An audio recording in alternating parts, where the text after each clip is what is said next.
You're lying on the ground. It's 70,000 BC. There's no bed, no pillow, no ceiling above your head.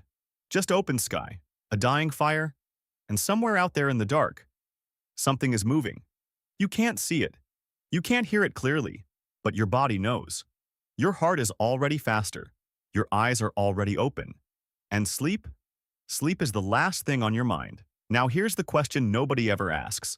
If sleeping at night was this dangerous, if the dark was literally filled with things that wanted to eat you, why did ancient humans sleep at night at all? And more importantly, what happened that changed everything? Because here's the thing that will genuinely mess with your head. The way you sleep right now, one long block, 8 hours, lights off, alone in a room. That is not natural. That is not how humans were designed to sleep. That is a modern invention. And the story of how we got here involves predators, fire, tribal politics, the invention of artificial light, and one of the most controversial theories in all of sleep science. Let's go. First, let's get one thing straight. Sleep is dangerous, not in the way we think about it now. Where dangerous means you stayed up too late scrolling and you're tired at work. Dangerous as in, while you are asleep, you are a target. Your eyes are closed, your muscles are relaxed, your reaction time is gone. You are basically a slow, warm, delicious meal lying on the ground. Every predator in the savannah, lions, leopards, hyenas, wild dogs, they all knew this. Night was hunting time, and your ancestors, sleeping on that ground, were very much on the menu. So how did early humans deal with this? The answer is, they didn't sleep the way you do, not even close. Here's what researchers believe actually happened. Ancient humans slept in shifts. Not like military shifts with a schedule and a clipboard. Organic, instinctive shifts. Some people in the group would sleep while others stayed awake, watch the fire, listen to the dark, then they'd swap. This is called sentinel sleep. And it's not a theory someone invented. It's a behavior we can still observe in traditional communities today that have had minimal contact with modern civilization. Anthropologists studying the Hadza people of Tanzania, one of the last remaining hunter-gatherer societies on Earth, found something remarkable. At any given moment during nighttime hours, at least one person in the group was awake. The group never went fully unconscious at the same time. Never. Because going fully unconscious at the same time is how you get eaten. The dark was a shared problem, so sleep was a shared solution. And it gets more interesting. The same Hadza study, published in the Proceedings of the Royal Society B, found that the group's sleep schedules were staggered by age. Older people tended to sleep earlier and wake earlier. Younger adults slept later and woke later. Children had their own patterns. The result was an overlapping system where there was almost always someone awake, someone alert, someone watching, without any single person having to stay up all night. This wasn't random.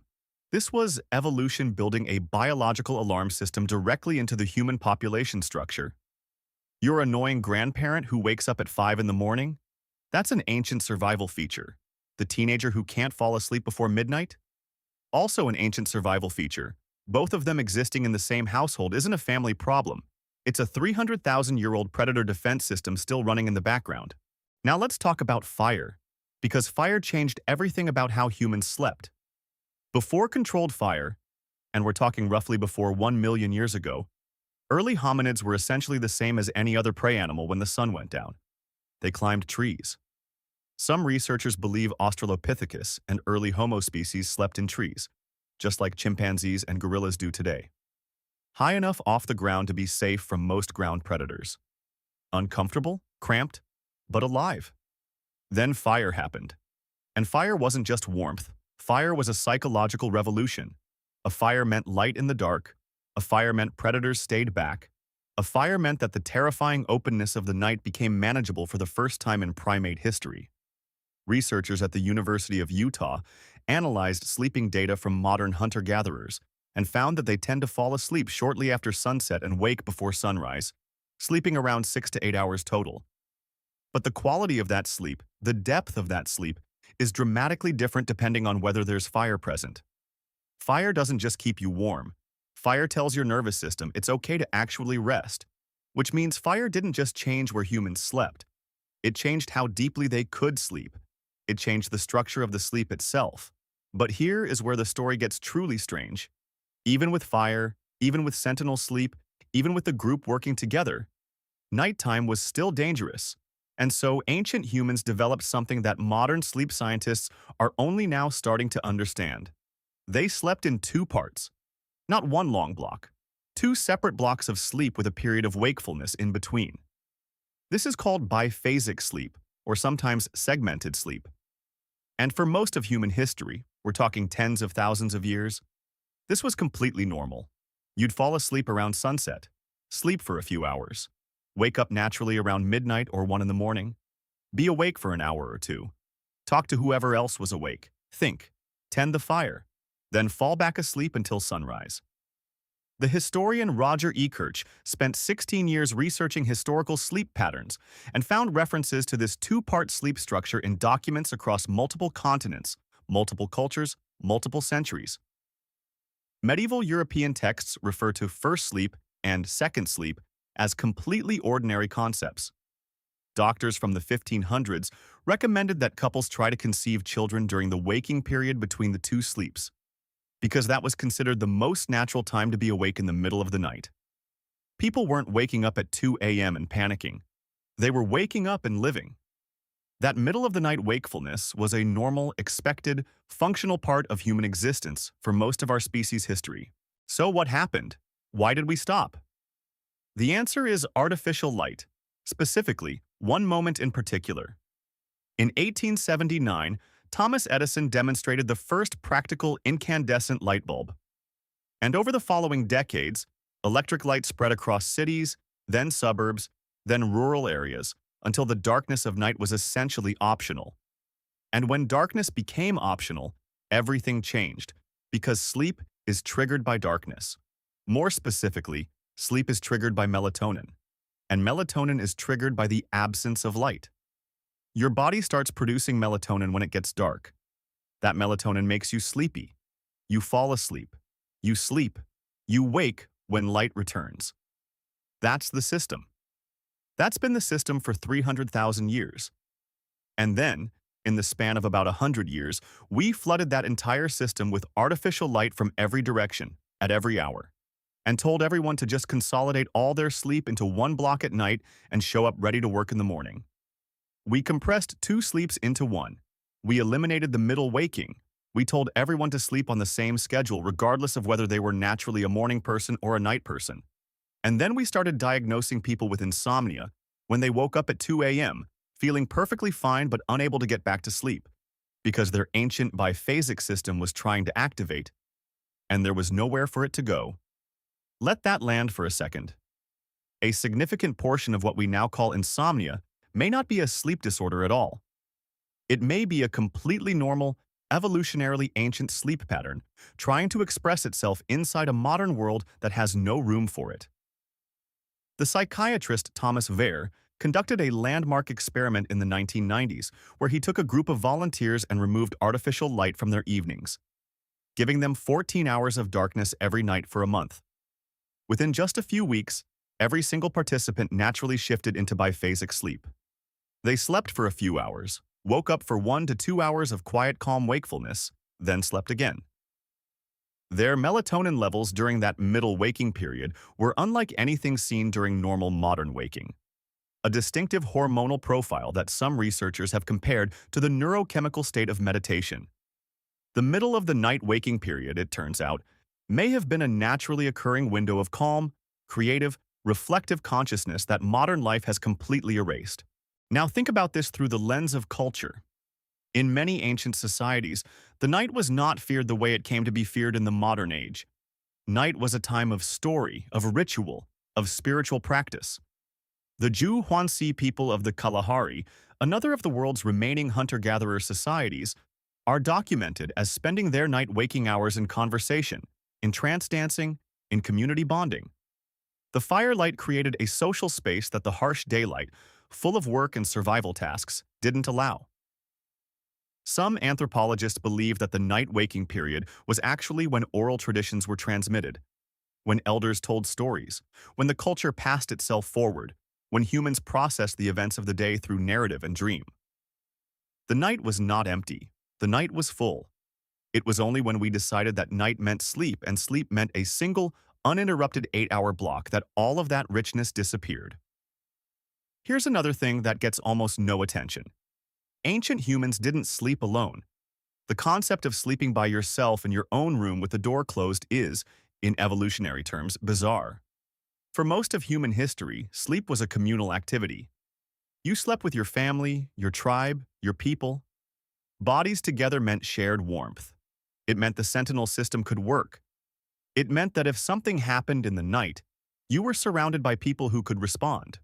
There is research suggesting that sleeping near other people, not necessarily in the same bed but in the same space, reduces cortisol levels and increases the sense of safety in a way that has measurable effects on sleep quality and immune function.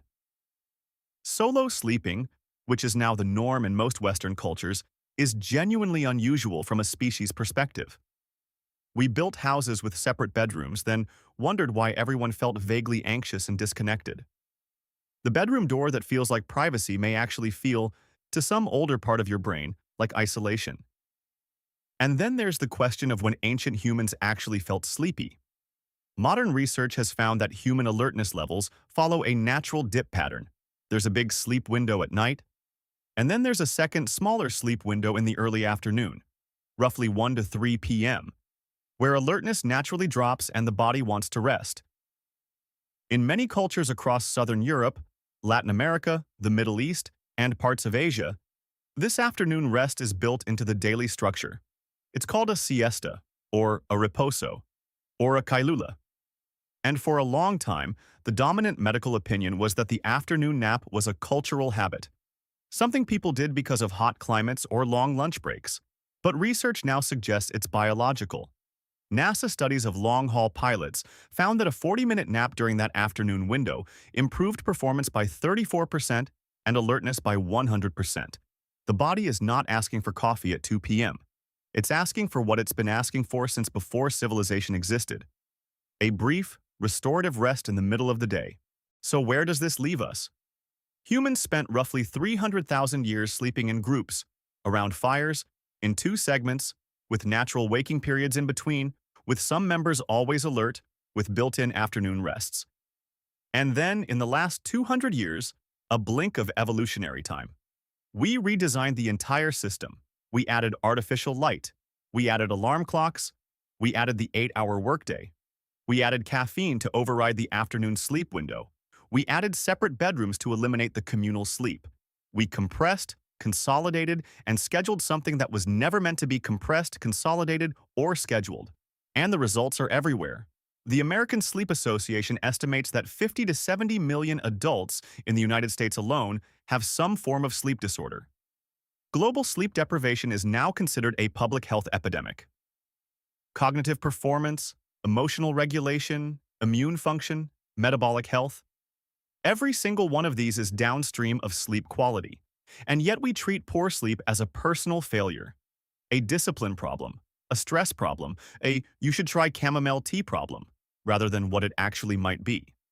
The inevitable consequence of forcing an ancient biological system into a shape it was never designed for. The ancient human who woke up at 2 a.m. and lay there staring at the dark wasn't broken. They were doing exactly what evolution built them to do.